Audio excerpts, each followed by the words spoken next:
This is Retail Voices, the podcast where leaders from the world of retail and outside of retail talk straight about what really works. Insight, innovation, and the human side of the industry all in one place. Hosted by Mark Lack. That's me. Let's dive in. Hi, Max, and welcome to Retail Voices. Hi.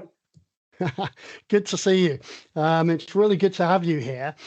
In this episode, we're going to start talking about a part of retail that everyone depends on, but few people truly understand: planning.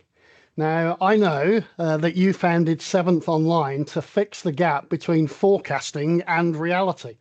And today we're going to explore why planning still breaks, what AI can and can't do, and how retailers can plan smarter in 2025 and beyond. What I'd like to understand from you initially, as part of your introduction, is what was the original broken moment you saw in retail planning that made you create 7thonline, and what's still broken today that surprises you? Yeah, so I first start getting involved with the retail business in early 90s, quite some time ago, which was right after I dropped out of my PhD study of electrical engineering. As an engineering student, everything has to have logic. So Yes. when I come to the retail industry, I was shocked. Millions, hundreds of millions, sometimes billions of dollars of inventory decisions are made without much, logic behind. Yeah, from the Right? gut, yeah. So as a result of that, the retail industry has been, suffering with this insanely low margin reality, right? And low margin contribute back to lack of technology, lack of smart people, and that result again into a low margin dilemma. So this is like a dark cycle. So that get us to think how we can contribute to the industry by improving the logical part of the business. Why we call 7thonline in New York City, 7th Avenue also stands for the Fashion Avenue, right? In a very small neighborhood between Times Square and the Madison Square Garden, there are about 10,000 brands. They set up, offices, showrooms around that neighborhood. So our initial intent is, hey, if we can bring them online, right? This is in the beginning around 99, 2000. So which was really early on when internet first became the buzz for every businesses. Just like today, AI has been the buzz for all the businesses. So our intention was to bring all this fashion business online. So it's called the 7thonline. Okay, I mean that's really interesting, and it's a really great journey. I mean, I know that I've been making decisions from my gut about billions of dollars of inventory over the years that I've been in retail, and when I first started in retail to do our inventory, we were using punch cards, so that's how long I've been in retail. Which was the technology of the day, rather than using a stock card. I mean, we use stock cards, but we also use punch cards. Now I've been in retail for nearly 40 years, and what I've seen grow exponentially is the amount of signals and noise. There's a lot of data, a huge amount of data that we have access to. If you could print one KPI on every planner's wall, what would it be, and what's the most overrated or underrated forecast signal you've ever seen? Yes. So if I'm a planner for a retailer, I would like to print one thing, above my computer screen so that every day I remember myself, this is what I want to achieve is increase our business net margin by 1% every other year, right? Oof, okay. So this industry, the margin challenge is really the most depressing reality people have been facing. Everybody works so hard, right? You are living with this 5 to 10% margin. In college, we started system engineering. We have something called a margin of error, which is 5%. Wow. So Yeah. anything within 5%, you can pretty much ignore, Yes. right? So my number one KPI I would like to remind myself is how about, give this organization I work for a, a percentage boost, not aggressively like every year. That's, maybe not reality. So maybe every other year, every other 3 years, but at least you have a trajectory going up in terms of improving the bottom line. The most overrated, I believe personally, the planning, a signal is probably everybody talk about macro trend, right? And so I said to my clients, my friends in the industry, how about looking at your own data, the micro trend, right? Look at what you can conquer first. Of course, down the road, when you are fully, embrace your internal data, navigate your data, and also improve your internal efficiencies, then you can, look outside, getting some other elements to improve your planning efficiencies. Underrated element in the planning is out of stock, right? I believe people have overlooked out of stock how much impact, negative impact, has been on business year over year. Is how to really understand how much out of stock has caused business loss, right? Loss of opportunity, and there's science behind. So how are you going to calculate what out of stock really result in how much business loss? I don't think today there are enough solutions for that. But we have done this over 20 years, really help our customers to go back to the data. Yep. If your sales is zero and your inventory is zero, right? That means you don't have enough inventory to sell to your clients. And what if you have enough inventory? What additional sales you can generate?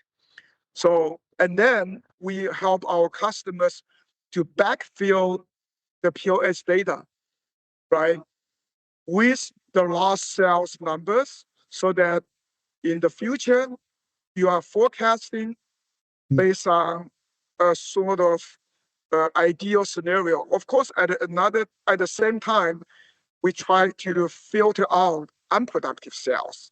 Yep. Yep. Like a heavily promoted, sales, right? Those things shouldn't be in your numbers. That umbrellas because it was raining last week are not going to sell this week because it's sunny. Yeah.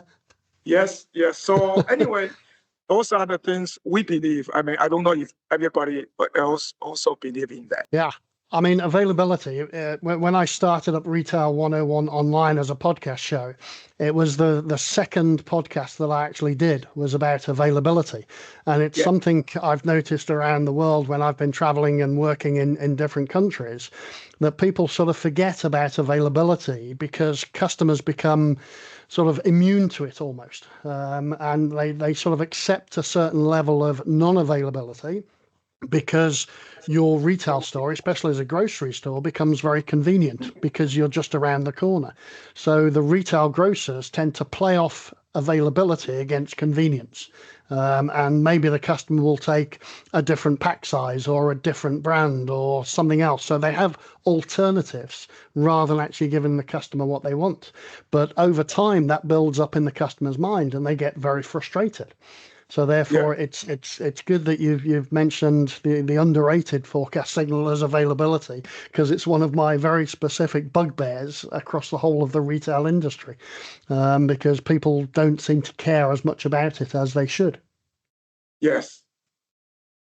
Okay, so again, I mean that's interesting because we're talking about the systems that can be put in to look at these things. We're coming from the perspective. I'm coming from very much the old school of the human person, the HI versus the AI. And if I hear a lot of people talking about AI will fix planning, AI will fix everything, allegedly. We will see. But in your experience, where does AI truly outperform humans, and where do humans still have the edge? Yes. So AI. So the advantage of AI is it can crunch large number of data very fast. That's what human brain cannot, compete with. But we always believe, in our business, our slogan is science and art, right?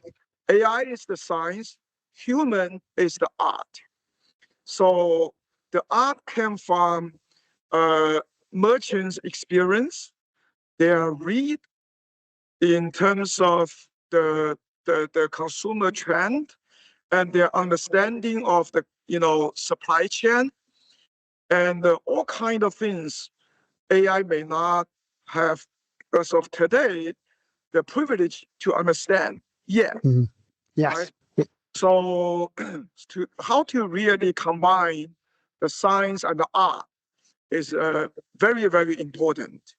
And oftentimes, I just read a very interesting article. One morning I get up, that's my early morning read. The subject is, if you want to kill a business, let them fully taken over by algorithms.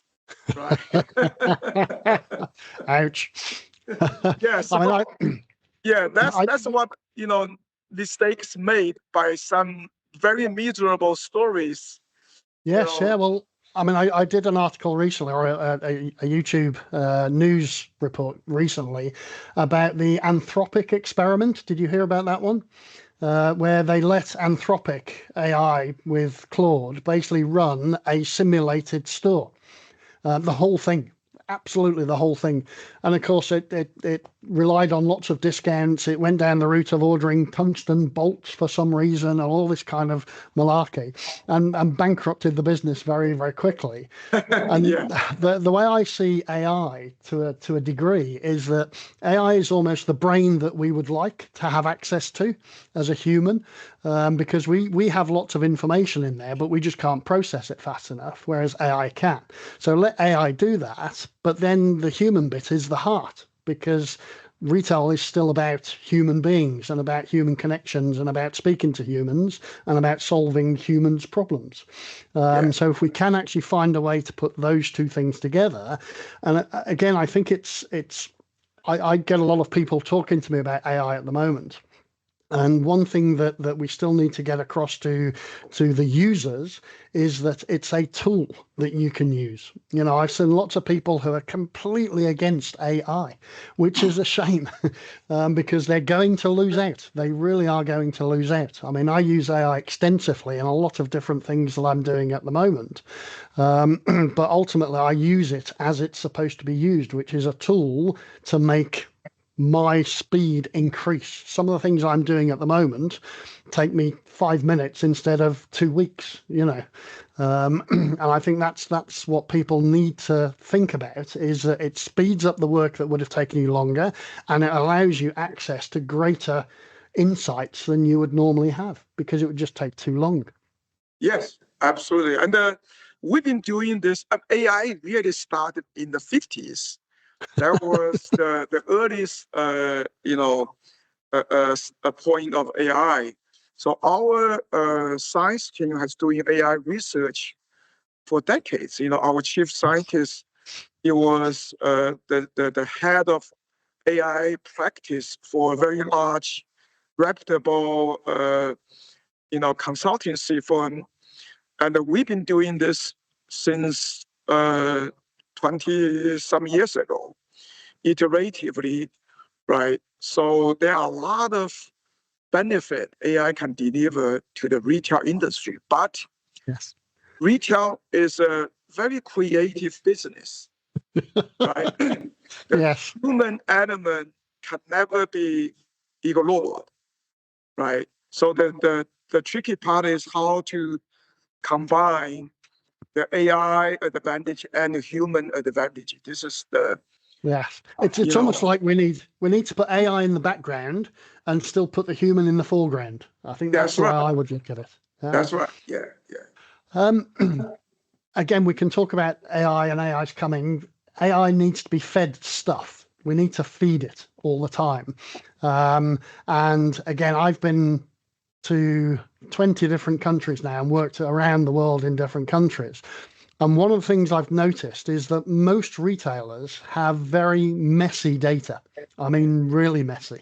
Every new IT head or CEO or COO, whoever comes in, decides that they have the best way to structure the data.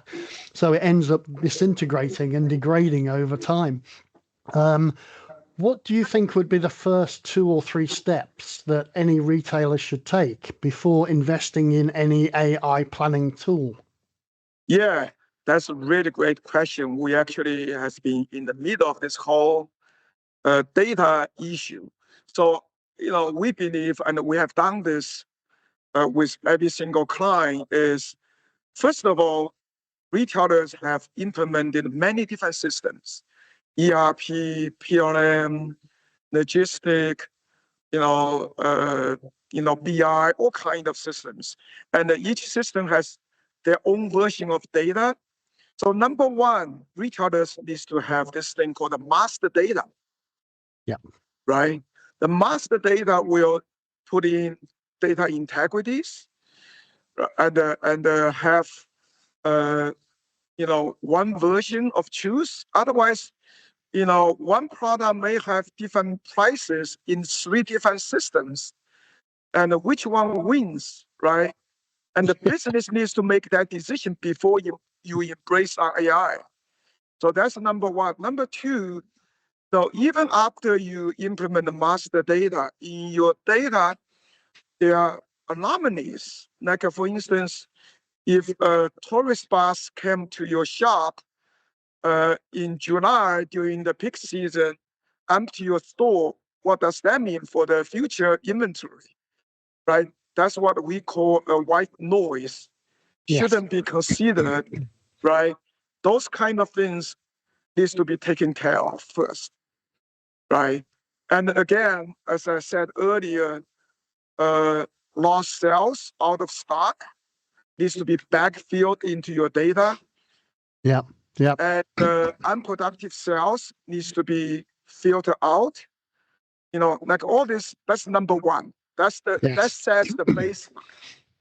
Right. Yeah, I mean, even a few years ago, I was working for a large retailer based out of 3 countries in the GCC. And one of the things we started doing was looking at availability, but not just is it in stock or out of stock. We started looking at 12 different dimensions of availability, which actually included part of the planning part, which actually told us when the store placed an order for a product. Did they place an order for the product after it went out of stock, or did they place an order for the product whilst it was still in stock? So it was a double red. It was out of stock and they hadn't got an order, and they didn't place an order until after it went out of stock. So they didn't even notice it went out of stock.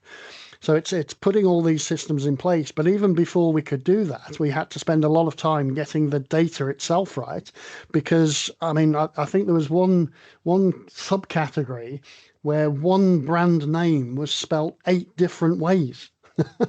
Yeah. Just something as simple as that, because how do you do a search if you don't know how the different people have spelt it? So we had to start out by having very standardized nomenclature to make sure that if we spelled something this way, we had it as the full name, and then we had an authorized shortened version of it. And even for things like colors, we use the international standard for colors as to how you have it as a full, and then how you shorten it. Because I've seen some really interesting ways of spelling words. Yes, you point out the out of stock. Why should retailers reorder? We have tools to help retailers to forecast out of stock date. Yes. Right. You backtrack from that, and then you have to look at your lead time, right? And then you have to place an order before the lead time. Otherwise, you're going to see You're going to see a problem. You're going to have these disappointment. satisfied consumers come to your store. Right? Well, we used that was our second measurement. So the first measurement was always, is it in stock or out of stock? So a simple more than 0 or 0. The second measurement was what we called POOS, which was potential out of stock. Yeah. And we would look back over time. It would calculate how much we sold, how much we ordered, how many times it actually went out of stock in that given time period. And then we calculate forward and say, okay, this is going to be out of stock in X number of days. And we linked it to the product type as well, whether it was a fresh product, an ambient product, or a non-food product.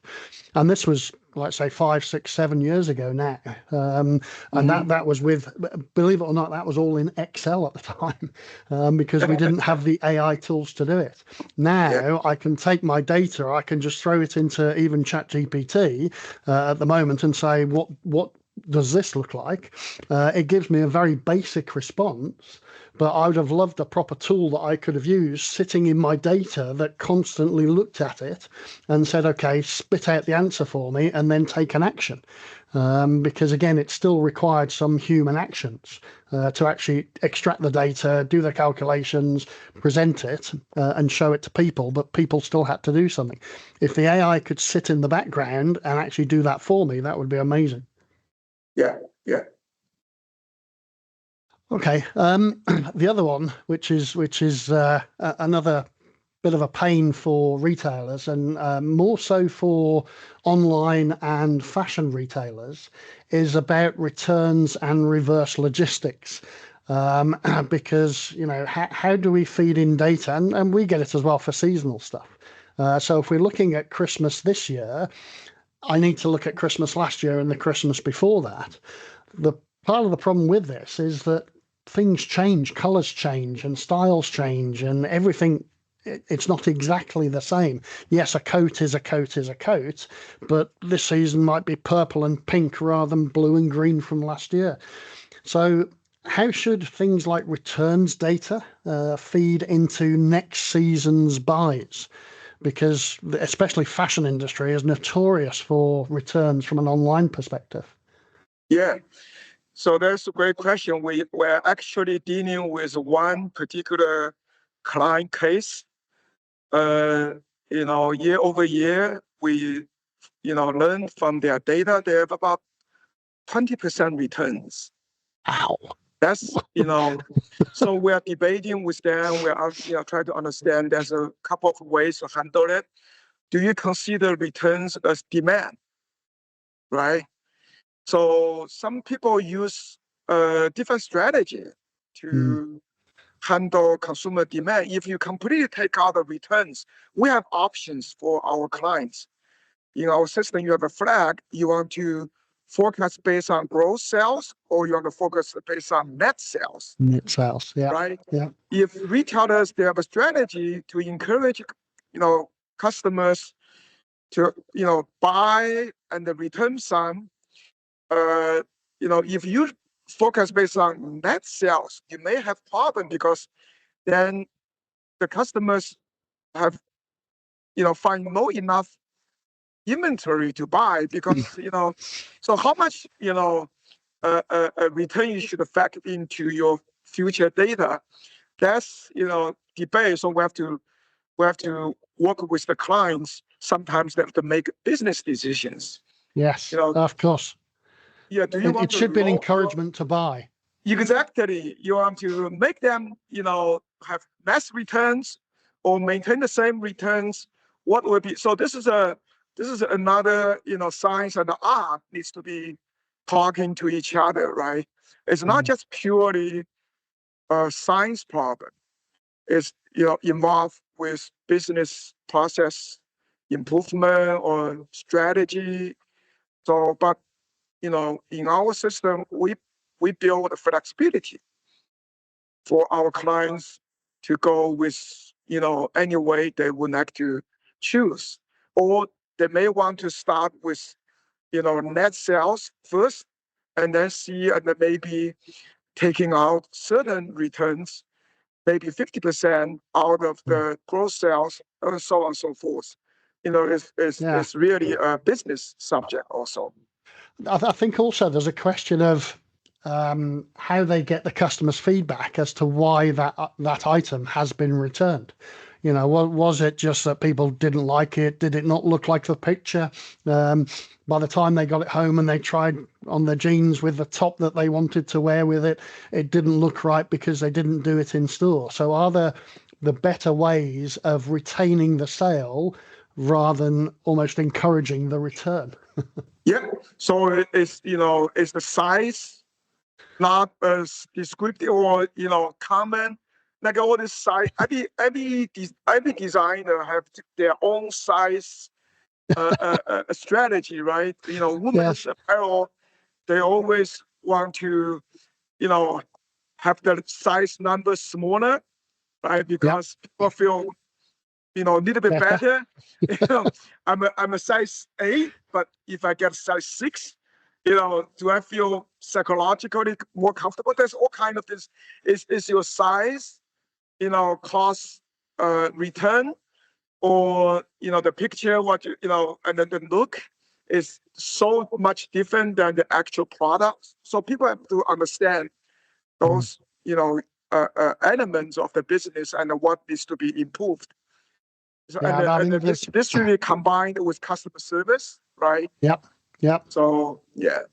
Yeah, and I think that's the key. And again, we get onto an interesting sort of conundrum after that, which is the sort of guardrails and reality checks. And I think we have to look at some guardrails sitting above an AI forecast. In terms of presentation stock, capacity, labor, or others, to keep the model grounded. And I know that when I was speaking to a company a couple of years ago who came to sort of present to us about AI, they almost said that, again, AI is supposed to be there, but the human still needs to have those checks and have that reality check on what's happening. Otherwise, they might just run away with not a built-in bias, but a misunderstanding that isn't in the model. Because if we feed the model, if you don't feed all of the right inputs into the model, it will miss something, much like we as humans would miss something, but we would see that there's an element missing just by looking at it. And I think that's another thing that we need to look at is how do we place practical guardrails to keep the model grounded? How do we test it to make sure it works? Yeah. So as 7th Online is in the AI application field, and we've been doing this for many years. So iteratively, we've been running into the guardrail issues, right? So this is what the inputs we need to add into the models, right? So as a common application development methodology, you have to allow users to input, for instance, capacity, right? I have a very interesting example. Our chief scientist many years ago told me a story. He used to manage a general merchandise business. One of the category is refrigerator, right? Their allocation system didn't consider capacity.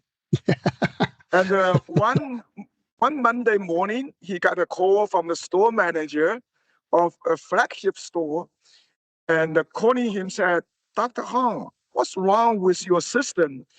My refrigerator pile all the way to the parking lot." So that was a real story, because that system didn't consider the The space. whatever the Yeah. refrigerator occupy the stock room, right? The square footage, and that's an example. So a real time proven AI system or any merchandise planning system needs to have those guardrails put in place. Yes. For instance, your minimum presentation, right? Yes. So all this, needs to be considered. And that's what mature system versus immature system can be, judged on. Oh, absolutely. I mean, every time that I've gone to a new country to start with a new business, um, and I've been looking at things like category management as a basic, because when I can see what's happening with the category tree, for example, it gives me an immediate idea as to how bad the data might be inside there. And when I start up a category management process, I always start with either frozen, chilled, or tobacco, because all three of those categories have fixed space allocations, because I can't make the chiller any bigger, I can't make the freezer any bigger, and I can't make the tobacco display any bigger. So I tend to start with one of those three, and actually I tend to start with frozen, because that gives you an immediate insight into what's happening within a category. And a business that I started with a few years ago now, to actually fit every single SKU into the space that was required based upon just one single facing, I would have needed to have doubled the size of the freezer space. Which shows you how bad it was. Items were standing upwards rather than being laid down so you could see the face of the product. So yeah, I mean, it's definitely very important to have all of these inputs to make sure that when the system starts up, it has the best information possible to be able to produce a result. Otherwise, it's the old adage, garbage in, garbage out. Yeah. That's right. Yeah.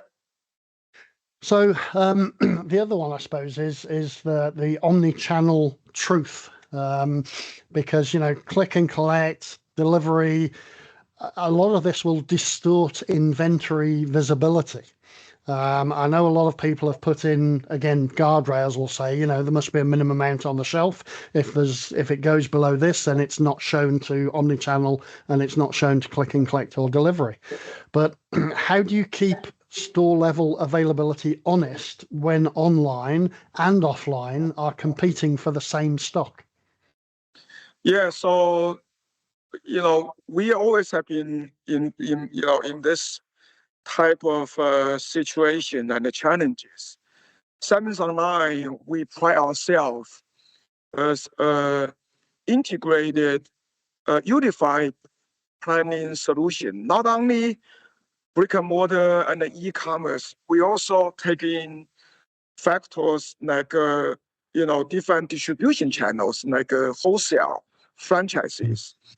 So our clients use our system to manage all different demand signals from all different channels, right? So you need to have this centralized, unified place to forecast demand, to manage, all different kind of demand signals, right?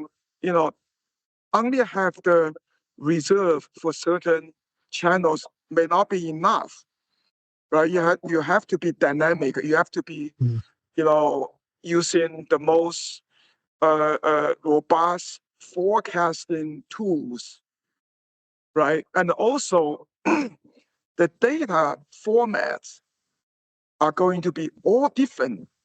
For instance, your wholesale channel may not give you the sell-through data, right? And you can only get sell-in data. Yes. What you're going to do with that? So your system has to be,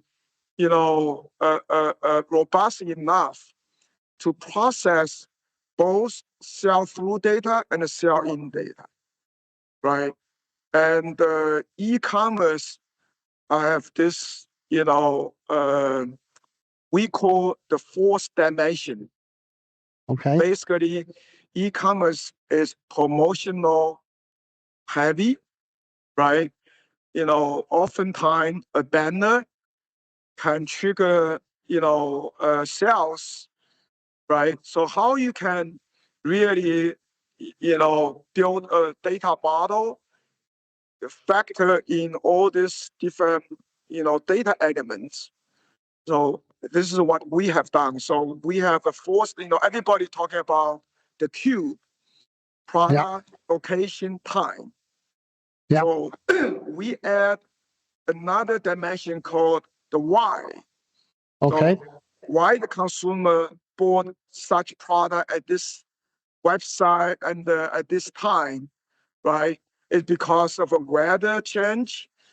People bought down jacket more, or it's because of a banner, Easter, all kind of things you need to really factor in. And for wholesale channel, if you don't have sell-through data, how you forecast? So this is what 7thonline has done very uniquely. No, Right? that's really good. I mean, one of the things that I've also been looking at is how do I connect what I can do with my own stores data, and how do I connect that with the supply chain and with suppliers? Because oftentimes we can be a lot more advanced than the supplier themselves. So how do I work, and how much data should I share with my suppliers to get them involved with the whole supply chain? I mean, I remember 25 years ago now that I was working with a beverage supplier. And we were based in the Middle East, they were based in the Netherlands, and we used to give a 3-month forecast that used to include production time, shipping time, landing time, time on the dock, and then delivery to our warehouses. So it was quite a long process, a 90-day lead time, but it allowed us to make sure that we had the product on time in full that we'd asked for, because we shared the data with our supplier. Yeah. People seem very reticent to do this, and I don't know why. Yeah. So that's what, this is a great question. We've been embracing this we call collaboration, not only external, retailer and supplier collaboration. I will talk about that later.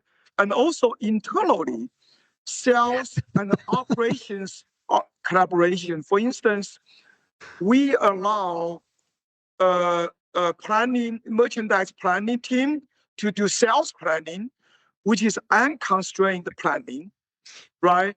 Sky is the limit. What do you believe you can, satisfy consumer demands? Then when you come to operations planning, you have a lot of, constraints. You have capacity constraint, lead time constraint, MOQ constraint. So we allow two departments, the sales planning team and operations planning team, on the same platform. They're looking at the same data. Give you an example. If the sales planning team planning sell through 75%, and the operations planning team comes out, what? I want to see, I know the inventory level, get the sell through to 120%, and test the, inventory, and then see how it will work, because I can make sure my second delivery will be able to come to the warehouse very quickly, right? This is the internal collaboration we can support.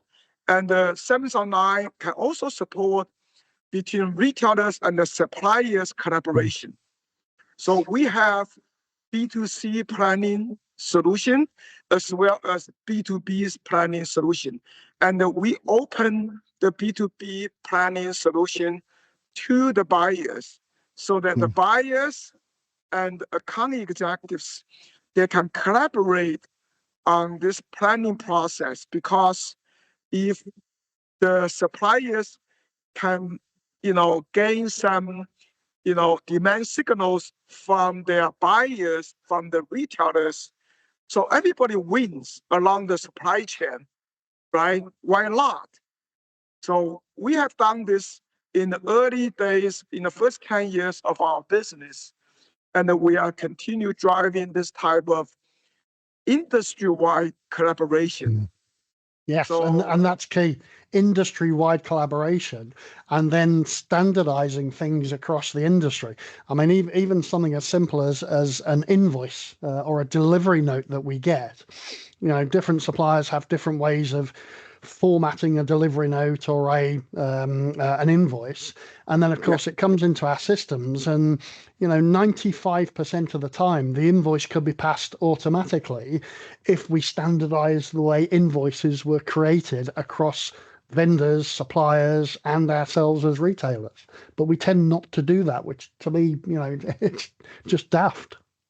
Yeah, that's true. And then, of course, the other thing with suppliers is, their job is to sell us stuff.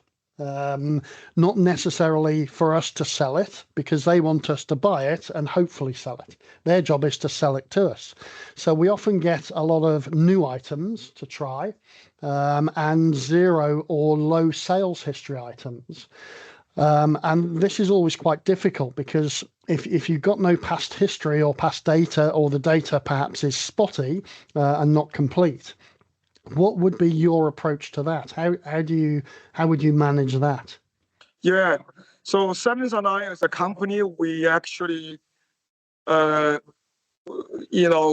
brave. We didn't start with CPG business. CPG, pretty much 90% of the products has history, right? Yes. Yeah. A potato chip has been on the shelf for many years, Coca-Cola or toothpaste. We start with the fashion segment of the retail industry.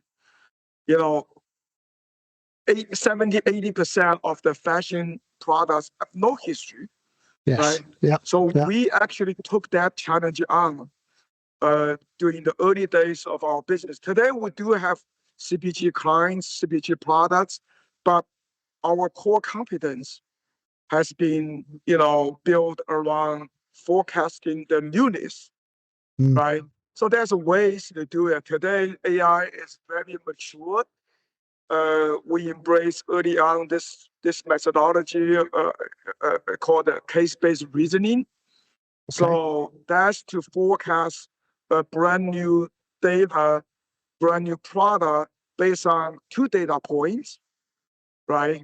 And if you have 4 data points, 4-week sales, it's much easier using regular statistical methods. But when you have less data, this happens with some fashion methods, like they want to test the product for a couple of weeks and then place secondary purchase order based on the test results. So you need to react really fast, right?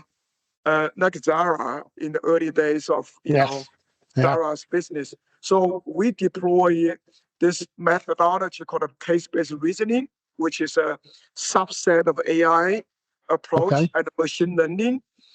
So, and that's our core competence. We do fashion forecasts the best.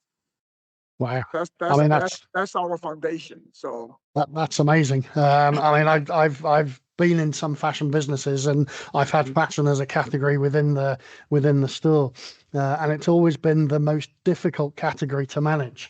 Everything else has some regularity to it, but fashion is I sort of call it the wigging of categories. It's when it's gone, because I've got this color t-shirt in this week and I might have it for 6 weeks, and then all of a sudden the t-shirt design changes and we've gone somewhere else. So to be able to start forecasting some of those going forward is just amazing. And that sort of leads me into the next question, because I'm of an age now. I've been in retail for 40 years, and I love tech. I've got no problem with tech at all, and I'm certainly not a technophobic. I'm not a Luddite in any way. But obviously, retail across the business is about people. It's about human connections, whether it be the employees and the customers. When I look at my peer group, we're all veteran merchants. We're all veterans. We've been through stores, we've been through district management, we've been through directorships, we've been through the CEO route. How do you get us? Because we're instinct based, yeah. We basically run our business sometimes from the head, but also a lot from the heart and also from the gut. We run on instinct. How do you move us from this instinct-based model to a model guided by AI decisions without losing that morale? Because again, when I talk to people about this, there is that fear of losing control, fear of losing their job, fear of losing their own prestige because I have all the knowledge in my head. And of course, this could kill any transformation before it even gets off the ground. So how do we make sure that we give a level of comfort to this older group that possibly are the ones also making the decisions about this? Yeah, that is a great question. We often run into that kind of challenges, right? The biggest dilemma for the retail industry and also supply chain as a whole is people has been very much depend on Excel for a very long time. So first of all, we build a system with the look and the feel, just like Excel. We call Excel-like. Okay. Why we do that? So because we understand people are very comfortable with Excel, you need to gradually moving people off from Excel. Over the years, we always tell our clients, Excel is not a solution. No. It creates data silos. Not even mentioning, data errors. Organization cannot inject disciplines throughout the company. Everybody get their own formulas. Everybody get their own, data sheets. And you can never achieve single version of truth. Yes. And, well, I had to stop people using Excel to create their own presentations and data, because you've got the guys in category management produce a certain amount of data in the way that they formulate it, and then you've got the guy in sales who are doing it a slightly different way. So it looks as though from the sales perspective it looks as though merchandise are at fault, and from the merchandise perspective it looks as though sales are at fault because they were using a slightly different version of the truth. And that's I started that as well. It's one version of the truth is what we need. So if you need anything created in Excel, then it has to go through the planning department or through the analytics function.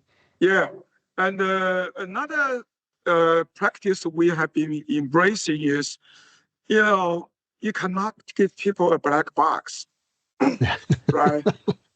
And the merchants are very, experienced with the industry. You got to explain to them.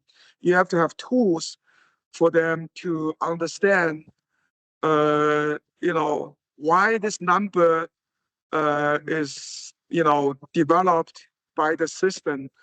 So we always, spend time, sometimes days and weeks and months. So we always believe this is a partnership, right? You cannot tell the merchants take it or leave it, right? You know, jump on the bandwagon, and otherwise you will be left behind. No, you can't do that. So we spend a lot of time, our teams here, every day. Merchants ask questions, and we have tools for them to run some, scenarios, run some reports to explain to them why our allocation is a pull mechanism versus a push, right? The difference between push and the pull, we have to explain. The system has to be able to explain, the steps. It generates a pull number versus a push number, and then gradually merchants will be able to become part of the system instead of driven by the system, right? So this is with every client, we have this type of challenges or process to get merchants to really not only embrace the system, contribute. Yes. Almost 100% of our data models and capabilities, features are developed based on user inputs. Yeah, this is Yeah, and something. that's really important because, I mean, again, if I've had a lot of CFOs in the past, and because I've been very positive about doing these certain things, they've always been the sort of, okay, this is going to cost me money, as a CFO. So, when you're looking at the CFO, he's always looking at proof. He's looking at metrics. So what are the metrics that you would want to show to him or her that the transformation is actually working? Is it gross margin lift, stock turns, cash conversion? What are you showing him that makes him feel comfortable, him or her? Yeah. So this is a great question. We have done this since 25 years ago. And fortunately, one of our partners from the management consulting helped us to understand this. You have to show the CFOs the ROIs, and you have to have meaningful ROI, elements. For instance, for B2C retail, for brick and mortar and the e-commerce retailers, the element could be less markdown, higher inventory turns. But for wholesale distributor, it's going to be very different. Is something called order fill rates. Yes. Yep. Right. And many people don't understand this from the technology world. So, but we have done this for over 25 years with some of our large customers like Calvin Klein, like Birkenstock. It's really how to impact the order fill rate so that their distributors, their resellers get the right amount of inventory. Instead, they find, oh, I cannot satisfy Macy's purchase order. I take dealers' purchase order to satisfy Macy's. That's called, in the industry, that's a jargon called stealing goods. So yes, for wholesale CFOs, we can actually, show them how much we can impact order fill rate at the same time, no excess inventory. Order fill rate is a very powerful KPI. The increase of order fill rate goes directly to bottom line because all your costs beyond cost of goods sold is pretty much fixed, right? yes. So this is what we can actually help CFOs to understand. Oh, this is not just CapEx, like an ERP system I spend without tangible, returns. This has meaningful returns to hand over to the CFOs to justify the capital investments. I mean, we used to look at OTIF, on time in full, from suppliers. Yes. And that was always an interesting one. And a particular business that I joined the first week or so, I asked about the OTIF. Because I'd asked about the availability first, and then because the availability was very bad, I asked about OTIF, and they'd never calculated it before. Which meant the suppliers also weren't bothered by it if the retailer isn't. So when we did the first calculation, we had a 69% OTIF in terms of the orders we were placing versus what we were getting. So that led to the next question was, okay, what relationship do we have with our suppliers if we're only getting 69% of what we order? That doesn't help at all, and it doesn't help the supplier either if they're not able to fulfill. So if you look at that transformation, the first 90 days are going to be quite important. What are the 3 milestones that prove it's working? Yeah, so we believe every client, you need to try to understand their corporate strategy, right? So do they have too much inventory on hand, right? Is their master data not in good shape? So it depends on the corporate strategies. We have to determine before we even start the project, before we even install the system and train the users. So the first and the foremost I have seen is, have we impact your data consistencies, right? That's number one.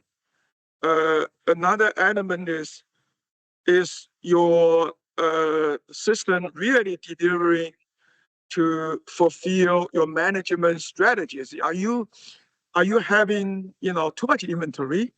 So so one parameter we always help our clients, your pre-season buy has been 80%.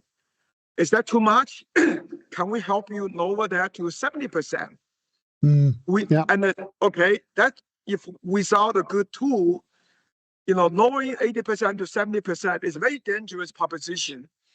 You could face empty shelf, right? But with a tool in place, it guides the merchants to proactively, place the chase, right?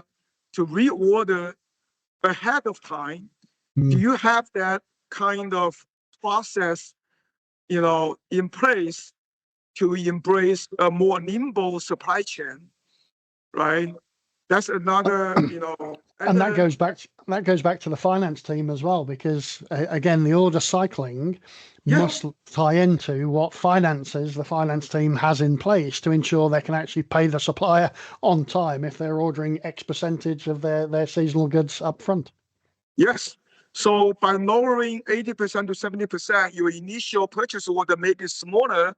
You have to go back to your supplier, right? And really work with your suppliers and make sure they understand, lower the initial buy is not all the purchase order, and how to really have a different relationship. And your supplier is going to be your partner, right? Expecting second purchase order coming. Right, and another thing is for finance team, you're going to have much more efficient working capital, right? Yes.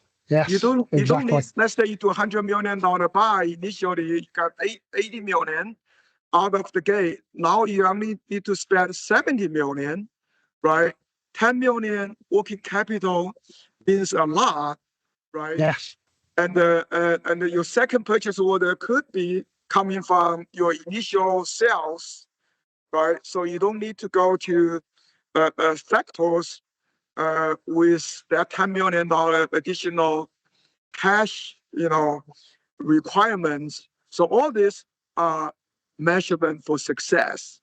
Absolutely. I mean, I did this with one retailer I was working for, where I showed them that the inventory reduction of just 10% inventory reduction, considering they were on over 109 days inventory at the time, could have actually opened up 5 more hypermarkets, just with that funding that was tied up in inventory.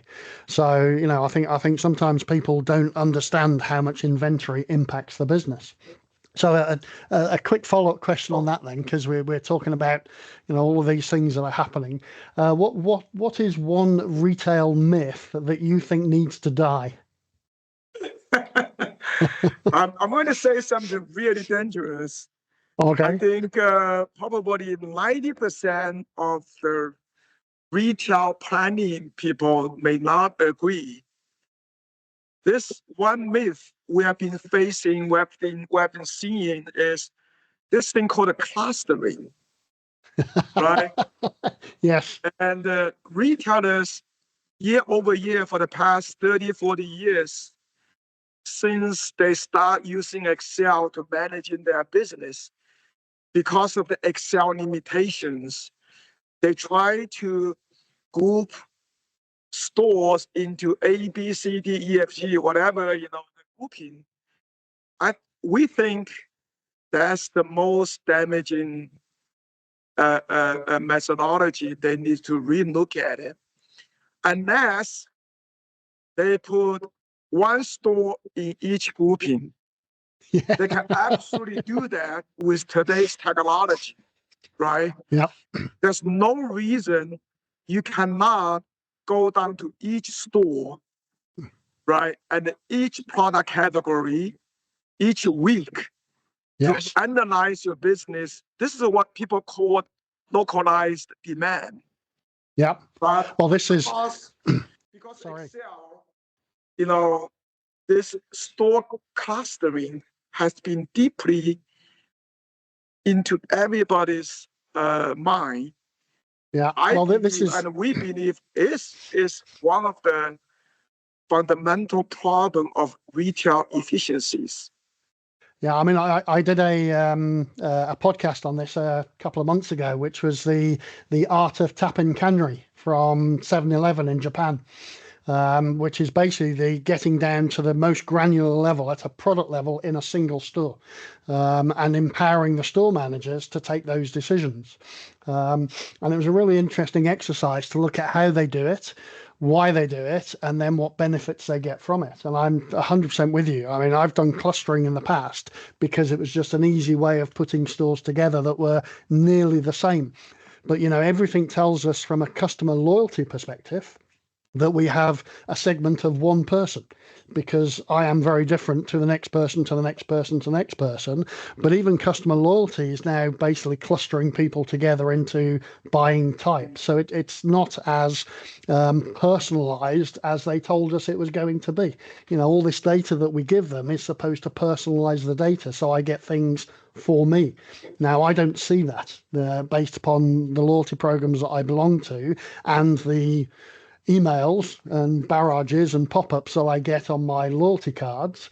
I don't see that personalization because it doesn't mean anything to me. Some of these pop-ups, why would I buy that? You know, it's ridiculous. So it should therefore be the same for the store. That we make sure that each store is an individual store.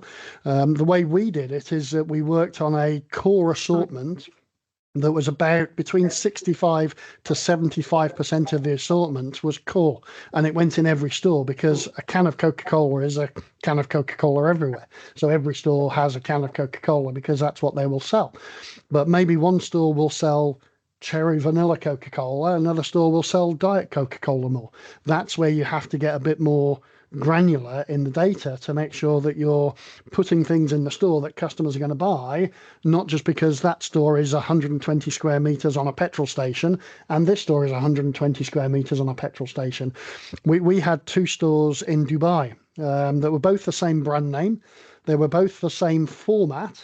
but they were in different areas. So in one area, the price of an apartment to buy was 800,000 dirhams, and in another area, the price of the apartment was 3 million dirhams.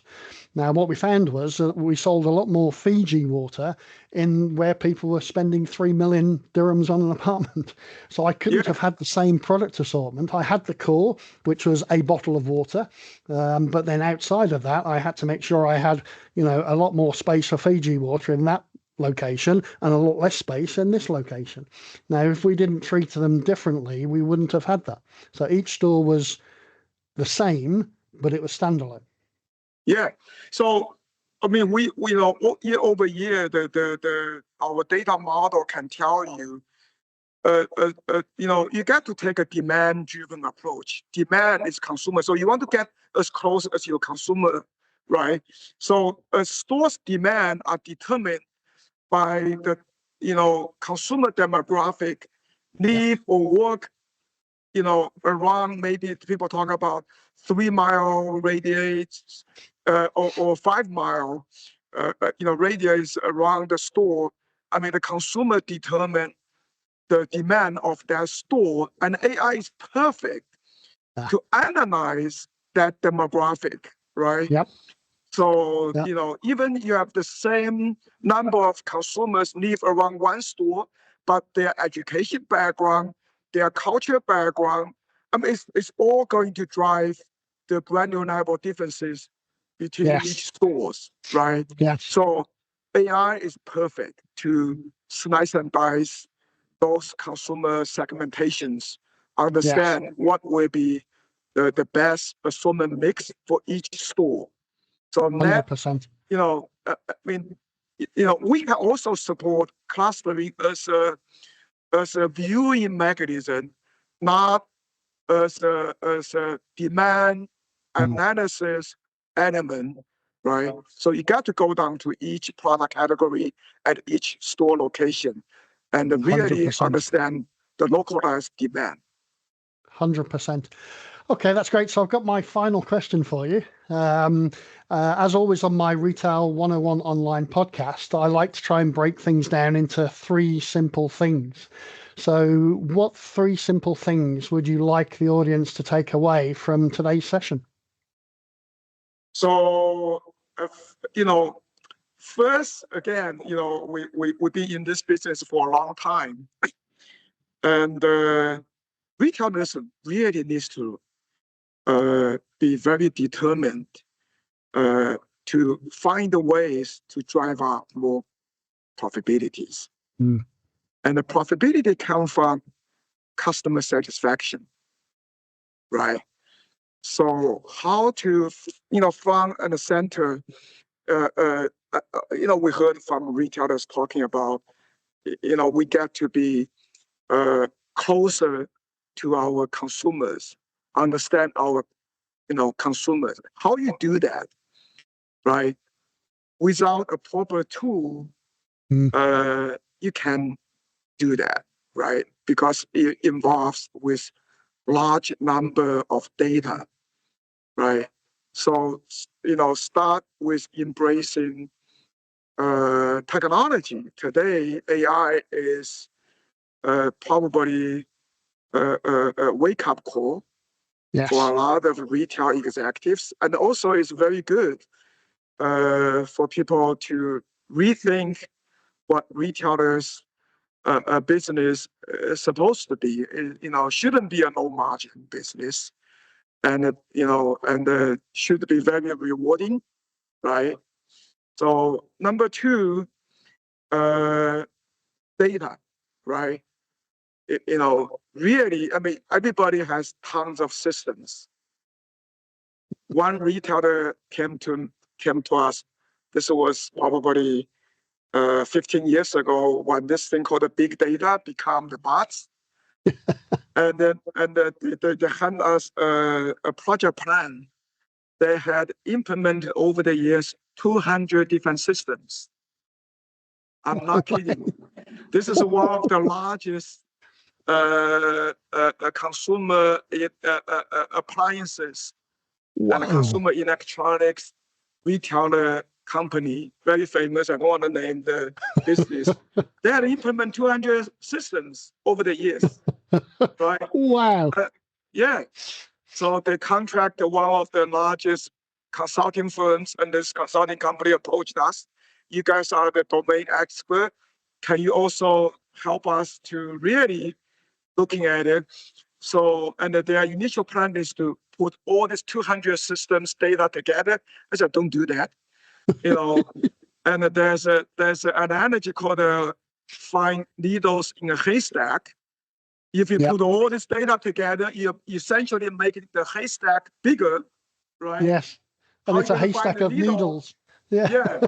So in fact, big data is counterintuitive, is to really instill the data to small data, right? Yes. So that you make your haystack smaller.